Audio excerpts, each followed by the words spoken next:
Hello and welcome to the 1895 podcast with me, Thomas D. And me, Rob Cockerell. Rob, nice to have you back on the podcast, isn't it? You've missed the last couple. We had that medical oxygen one go out 2 weeks ago now, which you couldn't. Yeah, I did miss that. I listened back, while I was travelling, actually. Yeah, good episode. Yeah, but glad you're on this one. This is a bit of a special episode, I guess, isn't it? It is, yeah. We're here in Colorado, Denver, Colorado, at the Hyatt Regency for the North American CO2 Summit 2025. In fact, for the benefit of the tape, we're on stage right now, aren't we? We are. The setup is going on around us. Yeah, the whole AV build. We've plonked ourselves front and centre on the stage here, haven't we? While everything's going on around us. Yeah, but what a great place to be. We're really getting in the mood for the next couple of days. Yeah, and something we have discovered since we have sat down on this stage is these chairs that we're sitting in. But they've got wheels. They have wheels, which causes a few problems. Explains my slight laughter when we started this episode, as you just sort of moved around in shot. Yeah, something to keep an eye on for tomorrow, isn't it? When we're on stage. It definitely is. I certainly think there's going to be a slip up tomorrow, and quite possibly from me. Yeah, I look forward to seeing that, and I hopefully look forward that's to on camera watching as you. well. Yeah. But anyway, like you say, we're here for our North American CO2 Summit. 2.5 days of fantastic content and networking opportunities. So much to look forward to, isn't there? Yeah, the stage is quite literally set. Now it is. Yeah, the stage is quite literally set for this. A great venue, great room, great talking points to come as well. As you know, Tom, there's so much to talk about in CO2, even when times are relatively good, you'd say, and no market shortages. No market shortages, and I guess that takes us nicely, if we're going to go through this in chronological order, into our first session, where we will of course be hearing about the global CO2 market and the trends, and we have Maura Garvey speaking in that session and Bruce Warner, two speakers who know the business like no other. Eminent, yeah, very eminent, yeah. And of course you'll be on stage as well, talking all things CO2. So if we think about the CO2 market for the minute, what are you seeing? What are you expecting the talking points to be tomorrow, and I guess over the next 2.5 days as well? What are people going to be talking about? Well, as we just alluded to, times are good, or the perception is times are good in the market at the moment. We see that in Europe, we see that here in North America. The question being then, okay, so what is there to talk about? Well, actually, I think we're still expecting those existing or traditional sources of CO2, that your ammonias, your ethanols, CO2 from natural gas. We're expecting those to contract over time, and that may be a gradual thing. It may be more heightened at times. So we've got that in the background. We know that's something we still need to talk about, that future sourcing diversification.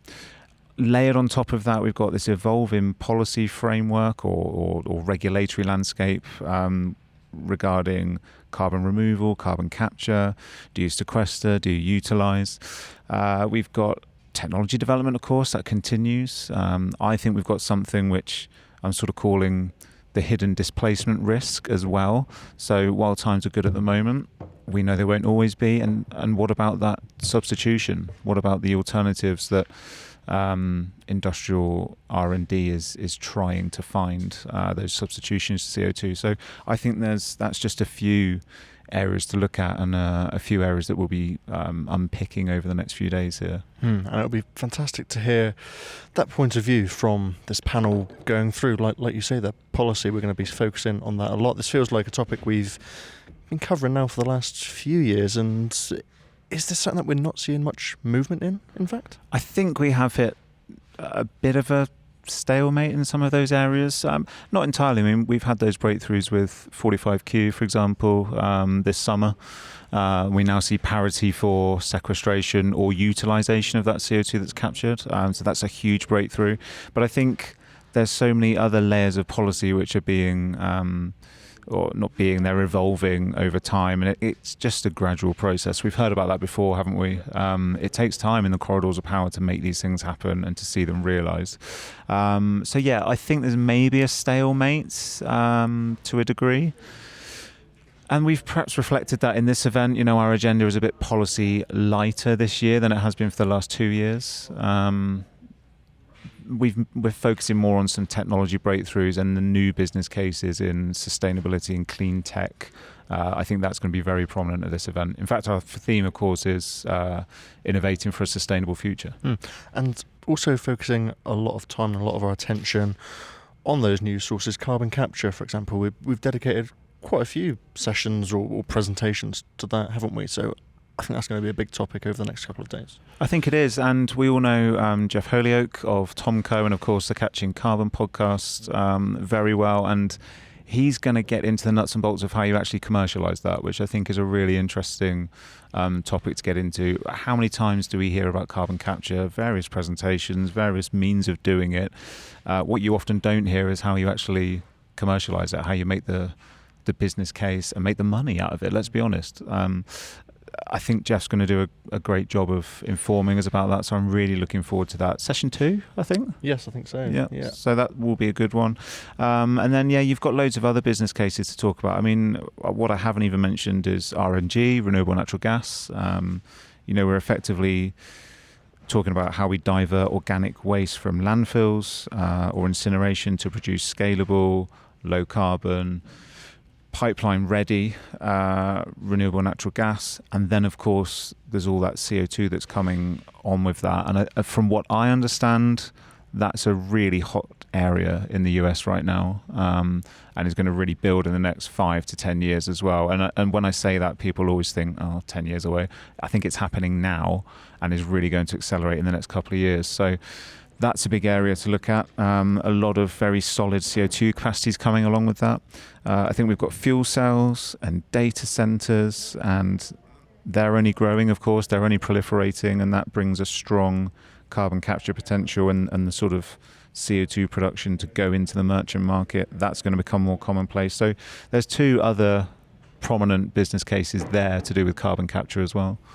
And I guess talking of business cases, we're also dedicating a panel discussion. You'll be chairing it to newcomers and new opportunities as well. So be getting further into those, I guess, new business cases, I suppose there. Yeah, I mean, we wanted to bring some fresh blood to the stage, if you like, some fresh voices. And no presentations in that either. That's just a panel discussion for, 45 to 60 minutes. And we're going to talk to each of those speakers or panelists that are joining us, and we're going to get behind, into the nuts and bolts of their business case. Why are they a newcomer? What have they got to offer? Like, where are the new opportunities in the market? One of those is representing Vanguard Renewables, for example. I know that Vanguard has publicly said it's committed to having more than 150 anaerobic digestion facilities by 2026. That's next year. We could say that's 6 months away. That's huge, because we know they're committed to also bringing the CO2 from that kind of biogas. So, that's just one of the panelists. We're going to hear from other voices as well, which is great. Fantastic way to round out the event. It will be, I think it'll be a strong panel to conclude with. I think that'll be really important.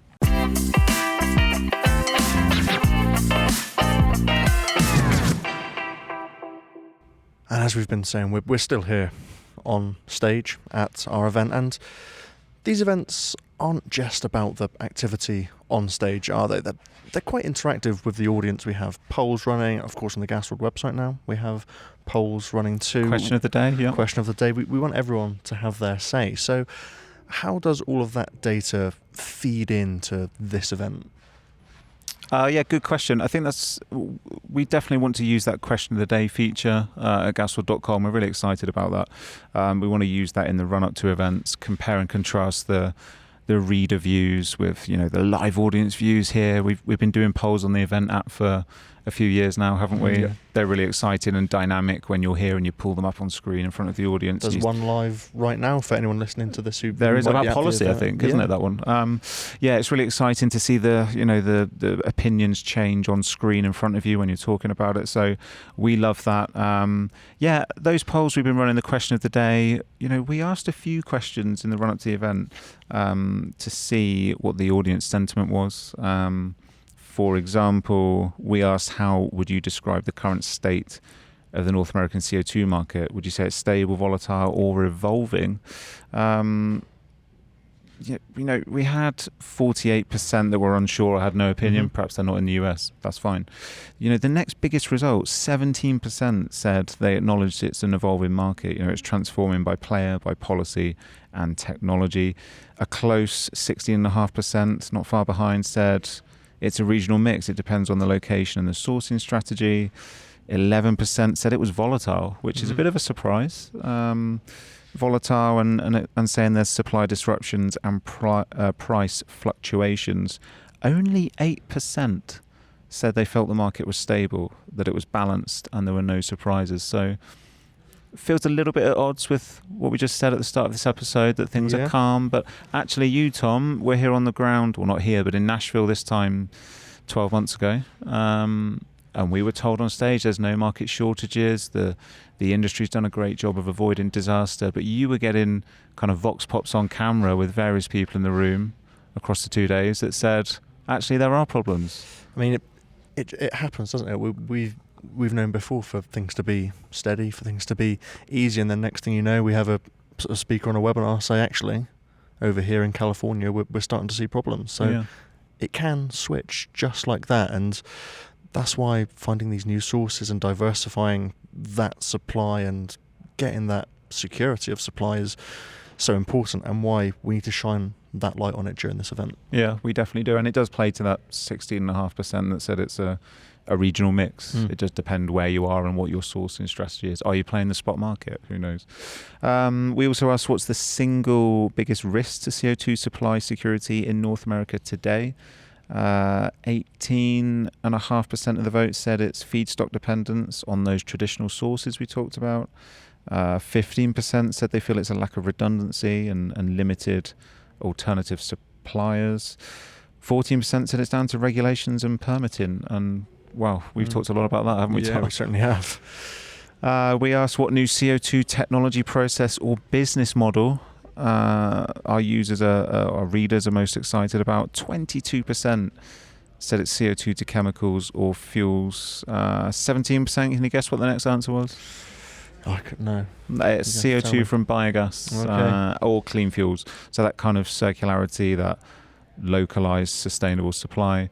12% said DAC, direct air capture, literally pulling CO2 from the atmosphere. And sorry if anyone can pick up that. We've got an AV check going on in the background here. Good to see that's working there. Absolutely, good ambience for the pod. What else did we do? I'll tell you what was an interesting question. We asked our audience, what's the number one question you hope gets answered at this CO2 summit this week? Interesting.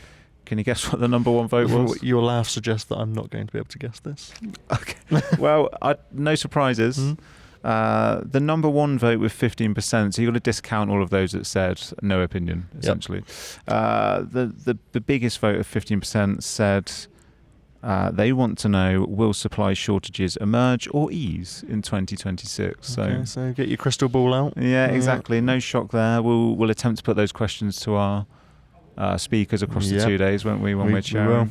12% wanted to know what's the most promising new application or business model for CO2.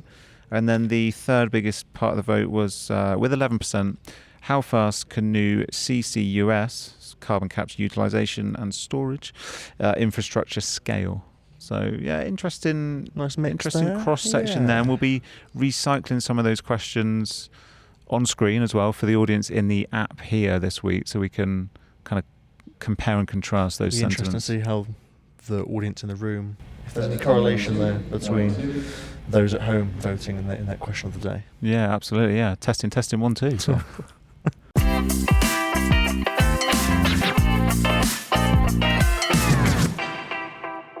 Rob, the setup is still going on around us. We heard that testing 1 2 just a moment ago. That's why we had to cut away.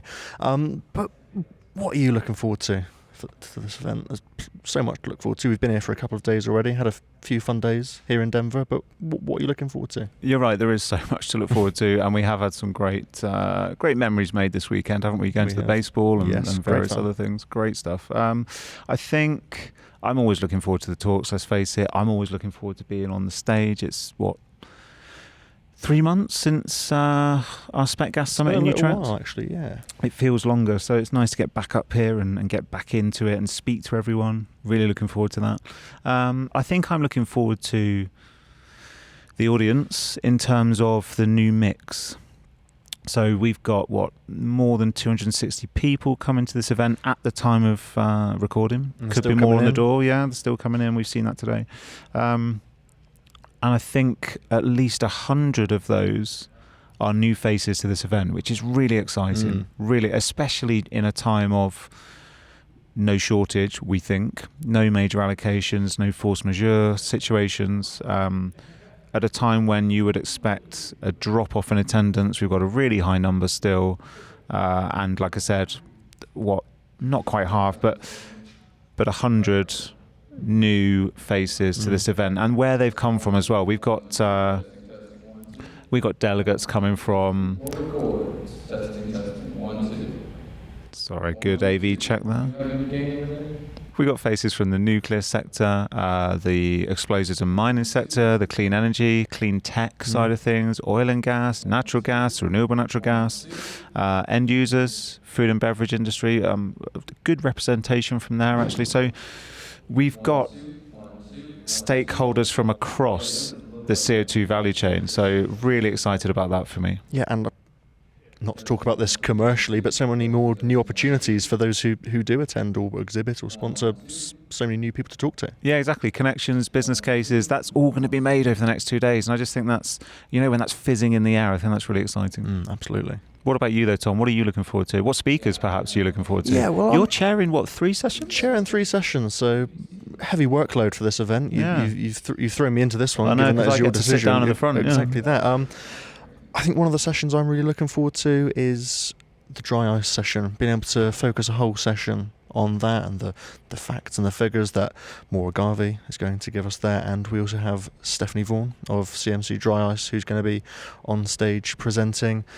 We held a webinar a month or 2 ago. Yeah, about 6 weeks or on something. the theme of dry ice, and there are so many interesting talking points and conversations and questions that came out of that. A popular webinar that we put on as well. So it'll be great to dive deeper into that and see what our audience want to ask Maura and Stephanie as well, because this is such a big topic and one that we've not dedicated an entire session to before, I don't think, at one of our CO2 we have events. Done several years ago, I think, but it's been, I wouldn't say overshadowed, but we've, as we said earlier, we've talked so much about policy and carbon credits and taxation a lot in the last couple of years that's taken up a lot of the airtime. But for such a cryogenically cold topic, it's a really hot topic. Maura sees some serious growth in this area. Absolutely, and we've seen some new or emerging technologies as well using dry ice. We discussed some of them on the webinar, so I'm sure Stephanie will get further into that tomorrow as well. So I think that's the session I'm looking forward to. Yeah, I think you've got, we know you've got 2 really great speakers, but I think you've got a really great speaker there in Stephanie as well. The history and heritage of that company, the expertise in dry ice. So that's going to that's going to perfectly complement all of the kind of market projections and updates that Maura gives, and then Stephanie will be able to give that perspective with boots on the ground. And we'll have to bring those insights to our listeners on the next episode of the podcast, maybe, where we can share some of the highlights, some of the clips, some of the vox pops that we get from around this event. Yeah, definitely. I think we can bring out if we include this one, 3 to 4 episodes from this event. I think there'll be a lot of content for us to get through, and a lot of sessions for us to listen back to when we get back to England, back to the office, won't there? Yeah, absolutely. Yeah, and on that note, when are we? So we've got another few days here, haven't we? Yeah. So towards the end of the week, we're recording this here on Monday. We're going to be back home by Friday. So still a long way to go. Assuming there's no more cyber attacks on airports as well. Let's hope not. I'm not going to tempt fate with that. But on that note, perhaps we should wrap up and allow everyone to fully set this up, because I think we're in the way. I think slightly. They want to continue with that sound check, don't they? We should get off stage. Really, we should. But thanks for listening. Do be sure to like, follow and share the 1895 podcast, and we'll be back next time for all of those CO2 insights.